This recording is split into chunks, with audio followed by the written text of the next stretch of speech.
নমস্কার বন্ধুরা, আশা করি আপনারা ভালো আছেন। আমিও ভালো আছি। জয় শ্রীকৃষ্ণ, শুভ সকাল। আজকে সকাল সকাল আমি উঠে পড়েছি। এখন আমার ছানও হয়ে গেছে। তো এখন আমি যাবো ঠাকুর পুজো করতে। এখন বাজে হলো 6:15। দেখুন গাইস, আমি এখন চলে এসেছি ঠাকুর পুজো করতে। আমি রোজ খাওয়ার আগে আমি ঠাকুর পুজো করে নিই। আমি এখন ঠাকুর পুজো করে তারপরে রেডি হয়ে স্কুলে যাব। তো চলুন, আপনারা যারা মজ ইউজ করেন তারা প্লিজ গিয়ে আপনারা একবার যেটা আমার চ্যানেলটা ফলো করে দেবেন। আমি তার লিঙ্কটা ডেসক্রিপশনে দিয়ে দেবো। আজকে আমি সকাল সকাল খাচ্ছি বর্নভিটা আর তার সাথে টপ বিস্কুট। তো আপনার আজকে আমি টিফিনে নিয়ে যাচ্ছি ঝালমুড়ি। এই ঝালমুড়িটা আমার মা মেখে দিয়েছে। ঝালমুড়ি নিয়ে যেতে অনেকই ভালো লাগে। এখন গাইস, এখন আমি ইউনিফর্ম পরছি, তারপরে আমি এখন বেরোবো স্কুলের জন্য।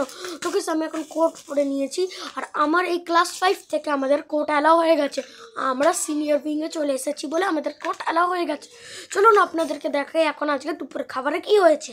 আজকে হলো চিংড়ি মাছের মালাইকারি, আর তার সাথে আছে মুসুর ডাল সেদ্ধ, আর তার সাথে আছে এটা হলো ডিম ম্যাগি, যেটা আমি স্কুল থেকে এসে খাবো। এটাও খেতে অনেকই সুন্দর হয়। আর আজকে আমি রাত্রিবেলা খাবারে আছে ময়দার রুটি, আচার আর ডাল, যেটা অনেকই ভালো। করি আপনাদেরকে ব্লগটা ভালো লেগেছে, ভালো লাগলে লাইক সাবস্ক্রাইব করে দেবেন। মজার ফেসবুক থেকে দেখছেন তাহলে ফলো করে দেবেন। বা